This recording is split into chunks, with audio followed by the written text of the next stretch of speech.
De mon côté, je rends visite à certains membres de la Guilde. La Guilde, une coopérative dont les membres sont pour la plupart des entreprises privées Inc. qui évoluent dans un marché où on retrouve de très gros joueurs, le monde du jeu vidéo. Les membres de la Guilde se sont créés une coopérative afin de s'unir et de parler d'une voix forte dans un milieu d'affaires très compétitif.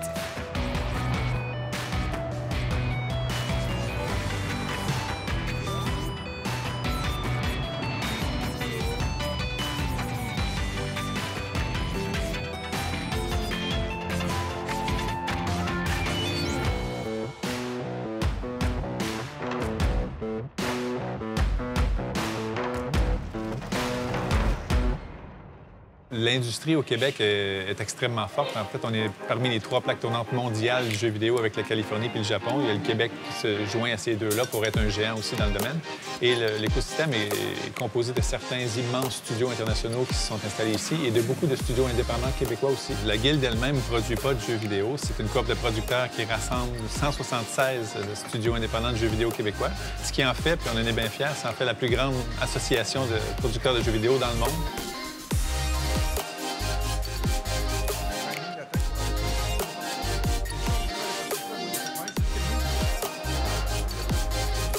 Le but de la Guilde, c'est sûr, pour aider l'émergence de studios, de nouveaux studios, d'entrepreneurs qui veulent commencer, de se faire coacher, assurer aussi la pérennité des studios qui sont déjà existants.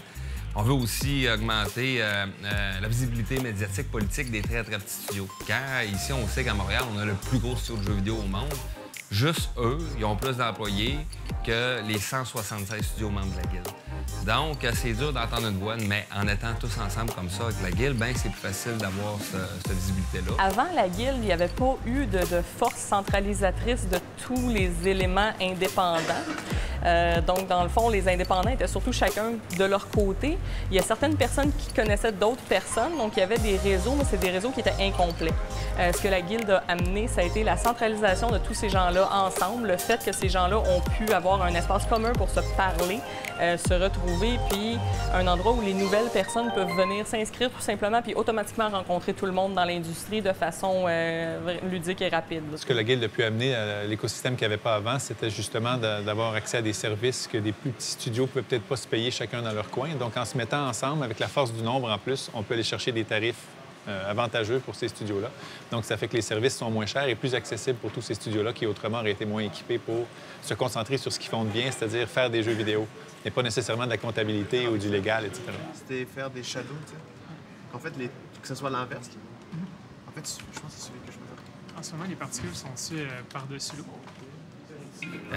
Guilde, coopérative de producteurs. Il y a 4 types de coopératives, donc travailleurs, consommateurs, producteurs et solidarité. Qu'est-ce qu'elle a de particulier, la coopérative de producteurs? C'est que les membres sont des entreprises et non des individus. Nous, qu'est-ce qu'on a fait? C'est qu'on savait qu'il y avait des tailles de studios très différentes. Donc là, ça va être quoi notre modèle d'affaires autour de ça? Ce modèle-là, c'est qu'on va juste vendre des parts sociales 150 $ tes membres à vie. Puis comment que ça fonctionne? C'est que, de par nos partenaires de services, quand on a une entente, les membres vont utiliser ceux-là. On parle des partenaires de services, justement, assurance collective, avocat, comptabilité, crédit, recherche et développement, services de ressources humaines, des choses comme ça. Fait qu'eux vont faire un prix moins cher qui ferait à une entreprise seule, bien sûr, parce qu'on leur donne un volume. Et en plus de ça, il y a un pourcentage de ce qu'ils chargent qui va être redonné à la Guilde. Donc, avec juste 150 $ à vie, tout le monde peut se permettre ça à la base, fait qu'il n'y a pas de grosse barrière à l'entrée.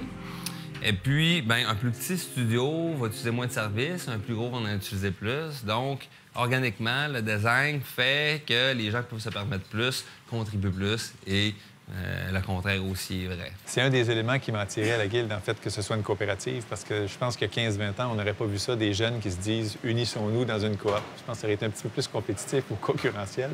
Quoique c'est des gens très performants aussi, mais le fait que ces jeunes-là soient mis ensemble pour faire une coopérative, moi, ça m'inspire pas mal. Puis à l'époque de la fondation de la Guilde, j'étais au chantier de l'économie sociale en 2015-16. Et j'étais présent à la fondation de la Guilde. J'avais trouvé que c'était un magnifique projet parce que ça venait d'un secteur où on attend un peu moins l'économie sociale.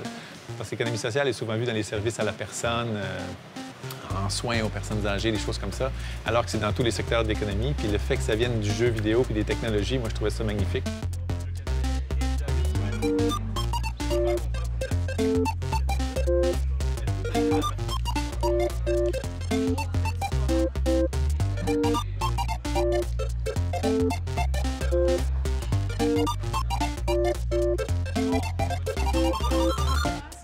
une super de bon esprit de partage au Québec. Les États-Unis viennent ici, ils appellent ça l'effet Québec. Ils ne comprennent pas comment on coopère comme ça. Puis c'est quoi? Vous n'êtes pas supposés être en compétition, vous autres, tu sais? Je leur réponds, ben non. J'ai dit, nous autres, ici, écoute, on est le peuple le plus jeune au monde au Québec. On s'est fait un pays, il y a 400 ans. On n'a pas le choix de s'entraider, puis c'est resté dans notre ADN, puis dans notre culture, tu sais. Puis d'un niveau plus chiffre, c'est pas des jeux à 90 qu'on vend AAA souvent que les studios indépendants. Ça va être 40, 30, 20, 10, 5, tu sais.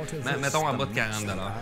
Puis quand ton jeu est vraiment bon, les gens vont l'acheter quand même. Tandis qu'un jeu à 90 $, un consommateur va se dire lequel quand j'achète, lui ou lui. Il y a une barrière psychologique là-dedans un peu. Fait qu'on n'est pas là-dedans. Fait que c'est pas juste des belles pensées dont on s'entraide, dont tout le monde dans l'amour, on tire des poids de Calino. Il y a vraiment une raison aussi qui fonctionne, mais on ne serait pas obligé de s'entraider non plus. On le fait, puis c'est dans notre culture, puis je suis super fier de ça. L'esprit de coopération entre les studios, c'est que les studios se prêtent, les employés travaillent parfois sur les mêmes projets ensemble, puis quand il y a un besoin d'un côté ou de l'autre, se transfèrent des employés selon c'est quoi les besoins.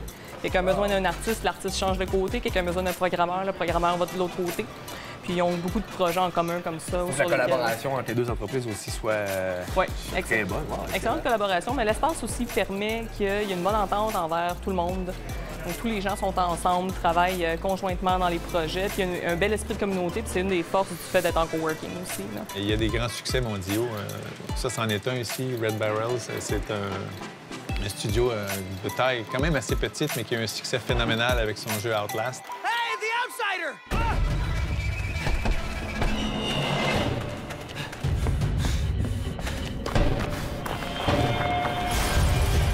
Ce qui est très bien, c'est qu'avec ce succès-là, ils sont devenus un peu des mécènes du milieu. Ils soutiennent financièrement très généreusement la grande conférence qui s'appelle le Megamigs, donc qui va avoir lieu en novembre. C'est la plus grande conférence internationale qui a lieu au Québec. C'est la Guilde qui l'organise.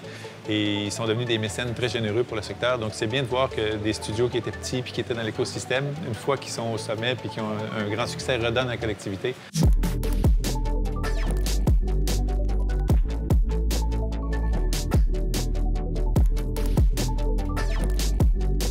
Des événements pour répondre à certains besoins. Donc, on a fait l'Odyssée musicale du jeu vidéo, qui est avec des musiciens de l'Orchestre symphonique de Montréal, les Violons du Roi. On se monte un orchestre, puis on joue la musique des jeux vidéo dans une salle de concert, des jeux faits au Québec. Au niveau des autres activités, la Guilde a créé en 2015 aussi la saison 0 de Jam Nation. Jam Nation est une ligue de game jam. Autrement dit, ce sont des studios membres de la Guilde qui payent pour avoir une équipe.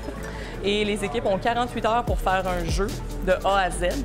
Et à travers ça, la Guilde, à travers notre producteur, on donne des contraintes et des obligations. Ça a donné des résultats super intéressants que certains studios ont même conservé et ont redéveloppé suite au Game Jam pour faire des jeux. Il y a aussi des activités un peu plus locales qu'on fait, dont les soirées de la Guilde. On en a une aujourd'hui, d'ailleurs. Ça tombe bien que vous soyez là. Donc, vous allez voir un exemple d'une soirée de réseautage où des gens qui sont actifs dans des studios de jeux vidéo viennent jaser autour d'une bière. C'est très informel, mais il y a souvent là des idées qui peuvent percer pour un jeu ou la suite des choses ou pour tel besoin ou tel enjeu auquel ils font face, que quelqu'un qui a une idée de solution. Donc, ce réseautage-là vaut de l'or aussi pour ces gens-là. Il pourrait se faire autrement, mais le fait que la Guilde organise des soirées de la Guilde, ça accélère ça, puis ça concentre les gens dans un même lieu. Donc, ça aide les choses aussi. La formule, ça va être 4 fois par année à partir de maintenant, c'est ça. Puis on se demandait quand commencer ça, puis on a reçu l'invitation. On sent l'implication quand on a des événements où les membres répondent présents, ils viennent. Là, le Megamix est déjà vendu, je pense, à 85 puis on est 7 mois avant la réalisation même de l'événement. Donc, on a encore une belle participation. Les gens viennent à Jam Nation, les gens demandent. Jam Nation veulent qu'on en organise d'autres. Donc, on sent que les gens sont impliqués puis ils veulent avoir de ça. Et tu regardes le modèle coop, tu vois que ça fonctionne dans un secteur comme celui-là. Ouais. Est-ce qu'il y a, selon toi, mettons, d'autres secteurs d'activité au Québec qui auraient avantage, en fait, à s'y intéresser? Moi, je pense que tous les secteurs auraient avantage à s'intéresser à ça. Puis il y a un préjugé ou un stéréotype face à l'entrepreneuriat collectif ou l'économie sociale, le synonyme, c'est que c'est un secteur d'activité. Mais ce n'est pas un secteur d'activité, c'est un mode de développement qui s'applique à tous les secteurs d'activité. N'importe quelle entreprise Inc., cotée en bourse qu'on connaît, pourrait être une coopérative ou un OBNL. Parce que OBNL ou coopérative, ça ne veut pas dire vœu de pauvreté. Ça veut juste dire une forme juridique qui est plus collective, mais ça crée les mêmes emplois, ça crée la même richesse, sauf que c'est mieux réparti ensuite dans la collectivité puisqu'il n'y a pas d'actionnaires qui peuvent concentrer la richesse.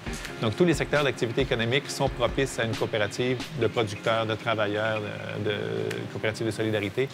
C'est vraiment juste la forme juridique qui change, mais pas le potentiel de croissance ou d'activité de l'entreprise. Donc, il n'y a pas de secteur où on peut dire ce serait pas mieux d'être une coopérative. Tous les secteurs s'appliquent à ça. Je pense que le modèle coop est un modèle d'avenir dans à peu près toutes les sphères de société parce que l'idée, c'est pas une croissance à outrance, c'est vraiment une croissance nécessaire. Donc, c'est la croissance au niveau qu'on a besoin pour maintenir nos activités puis être fonctionnel. Puis aussi, on sent que dans la communauté qu'on a, on a quand même beaucoup de jeunes qui sont dans le développement du jeu vidéo, qu'il y a une conscience sociale, il y a une conscience d'écologie, de durabilité, de laisser la planète en un meilleur état pour les prochains après nous. Donc, on sent ça à travers la coopérative, en plus de toutes les autres valeurs qui viennent avec le modèle coopératif, toutes des valeurs, comme on a nommé, équité, égalité, transparence, responsabilisation, responsabilité sociale. Donc, toutes ces valeurs-là sont des valeurs qui sont quand même proches de la communauté du jeu vidéo indépendante au Québec.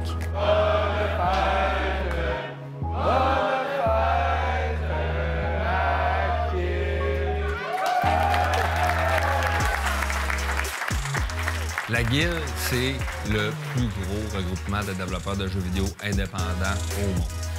Donc, ça va être des gens qui vont faire des produits pour d'autres choses que seulement le profit, mais de passion. C'est des exportateurs de culture partout à travers le monde. Puis, c'est le début des métiers du futur, justement. Je pense que par là, économiquement et culturellement, ça va être un gros vecteur pour le Québec pour s'épanouir à la face du monde. Ça va devenir notre nouvelle Céline Dion au Cirque du Soleil très bientôt. Je n'ai pas de doute là-dessus.